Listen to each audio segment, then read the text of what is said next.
Olá, queridos. Sejam bem-vindos a mais uma aula de Geografia sobre o tema A Nova Ordem Mundial. E o que é essa nova ordem mundial? Essa nova ordem mundial, ela sucede uma velha ordem mundial? Sim ou não? Sim, com certeza. E de que velha ordem a gente está falando? A gente está falando da velha ordem até a Guerra Fria, que foi assunto da nossa aula passada.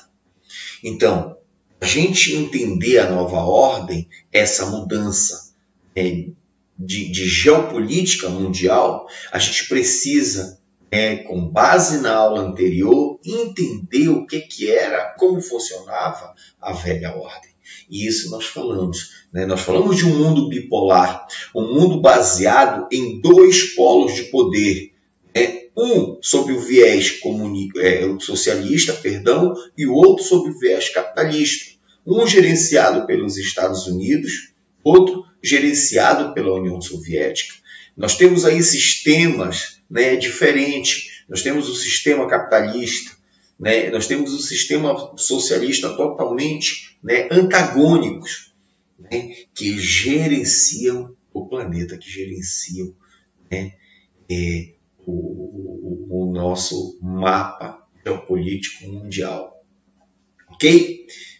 E essa velha ordem, o grau de importância de uma nação tem a ver com o seu poderio militar. Por quê? Porque durante a Guerra Fria, que é uma guerra ideológica, uma guerra de impressão,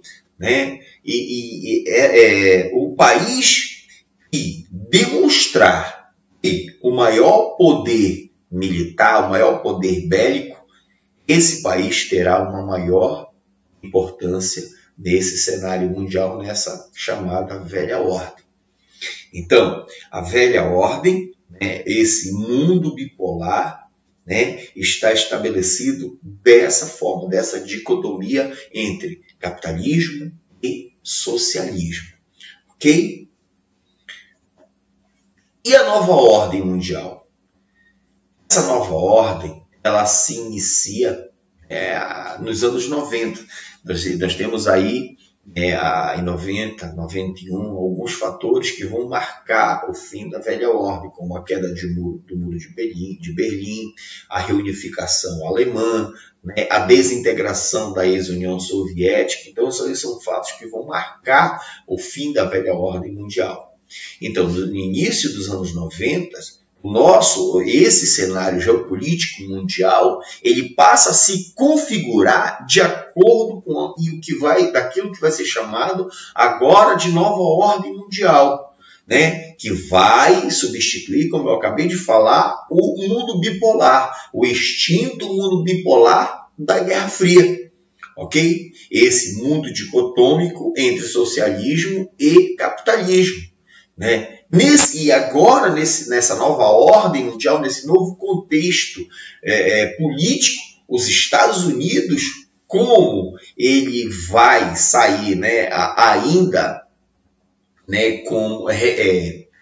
não, digamos assim, reforçado, ele vai sair triunfante dessa velha ordem da Guerra Fria, ele vai surgir aí como uma grande potência, que ele já é econômica e militar, porque agora eu não tenho mais União Soviética, eu não tenho contraponto, eu não tenho a oposição da União Soviética e eu não tenho mais uma significativa oposição do socialismo.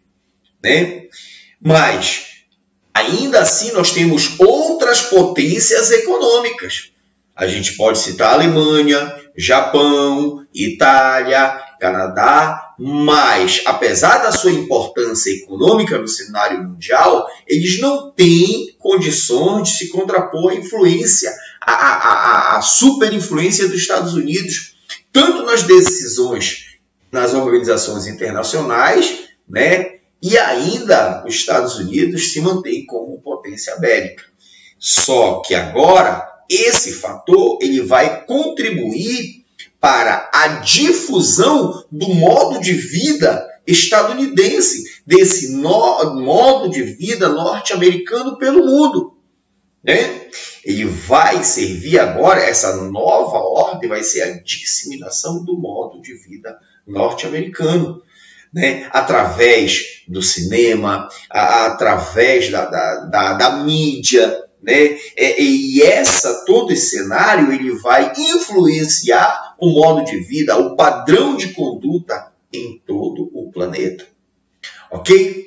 O modo de vida, principalmente com relação ao consumo, com relação, né, a uma característica, né, consumista, em relação ao capitalismo, esse modo de vida vai ser impregnado na mente das pessoas, principalmente através do cinema, né, do cinema e aí da mídia como um todo. Ok? Então, voltando, esse padrão norte-americano ele vai influenciar os padrões de conduta em todo o planeta. Ok, queridos? Vamos lá. Algumas características, acabei de falar. Bem, nós temos aí, né, através da cortina de ferro, nós temos aí a oposição, no tempo da dicotomia entre capitalismo e socialismo, União Soviética e sua área de influência, e Estados Unidos e sua área de influência, a gente tinha uma oposição, né, um conflito entre leste e oeste. Né? Nós tínhamos o leste comunista, o socialista, perdão, e o oeste capitalista. Era mais ou menos assim que se estabelecia esse conflito ideológico, ele se estabelecia através da oposição leste-oeste. Então, isso aí, que é característica da velha ordem mundial, isso aqui vai desaparecer.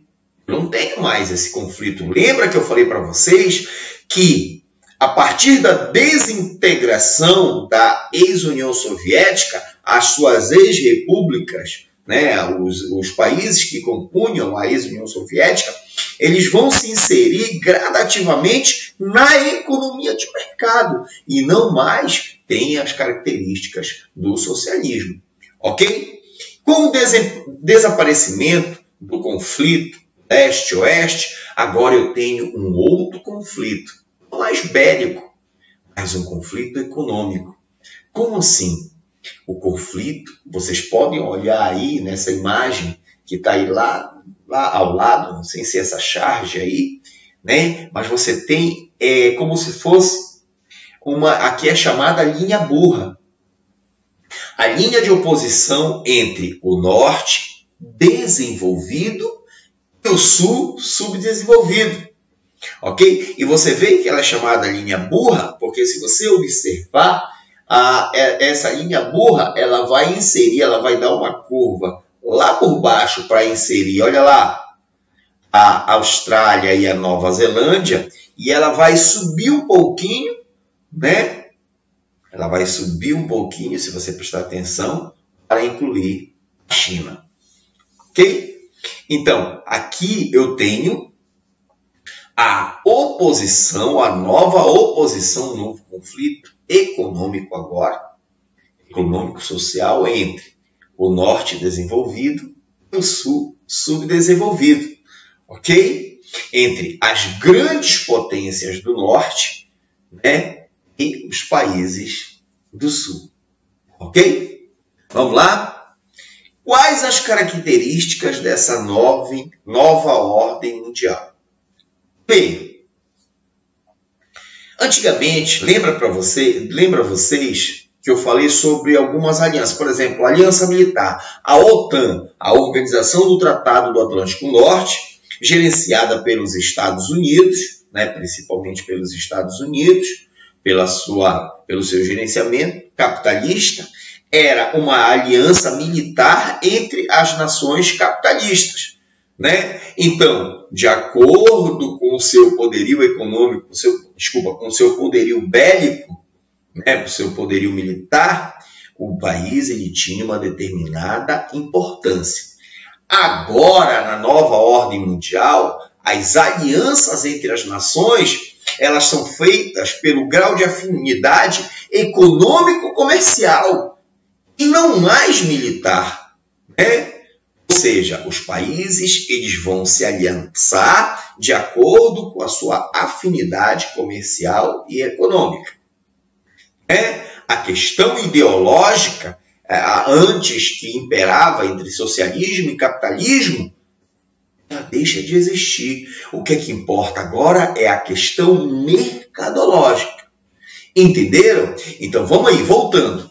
As alianças agora, elas são feitas de acordo com a afinidade econômico-comercial e não mais afinidade ideológica, e não mais afinidade, né, de acordo com o poderio militar.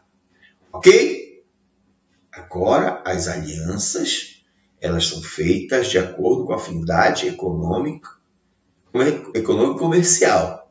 Então, a questão ideológica entre socialismo e capitalismo, ela deixa de existir. O que impera agora é a questão mercadológica. Ok? Acabei de falar sobre a segunda característica. O nível de poder de um país agora é medido pelo seu grau de desenvolvimento. Desenvolvimento esse científico e tecnológico. E não mais ideológico. E não mais militar e não mais bélico. Quer dizer, imagina uma nação que tem um grande exército, que tem armas nucleares. Isso aqui não é o mais importante. O seu poder agora ele é medido pelo seu grau de desenvolvimento científico e tecnológico. E com destaque ao conhecimento científico nas áreas de biotecnologia e informática. Isso aqui, que é chamada tecnologia de ponta, isso aqui vai separar os mocinhos dos bandidos. E com essa ironia aqui que eu estou dizendo, de mocinhos e bandidos, tem a ver com desenvolvimento científico e tecnológico. Aqui há uma separação entre o nível de poder, né, quem detém, principalmente na área de informática e biotecnologia, quem está à frente desse conhecimento, desse desenvolvimento científico e tecnológico, essa nação vai ter um maior grau de importância. Agora vai ter um poder maior, um nível de poder maior, no cenário mundial. Ok? Ao passo que as nações que possuem, por exemplo, a indústria pesada, a indústria de base, essa vão ter um grau menor. Agora imagina aqueles países que são fornecedores de matéria-prima. Esse grau de importância, esse grau de poder vai ser bem menor. E aí a gente entra no conflito norte e sul que eu falei agora há pouco. Olhem aí de novo. Entenderam? Então, essa linha de oposição norte-sul, esse nível de poder, ele é medido de acordo com o seu desenvolvimento científico e tecnológico. Ok, queridos? Entendemos isso? Essa aula é uma aula bem breve, né, bem rápida. É só para a gente fazer uma introdução sobre a nova ordem mundial e na próxima aula a gente vai falar sobre o processo de globalização econômica mundial. Ok, queridos? Espero que vocês tenham gostado. Fiquem com Deus. Beijo no coração. Ok?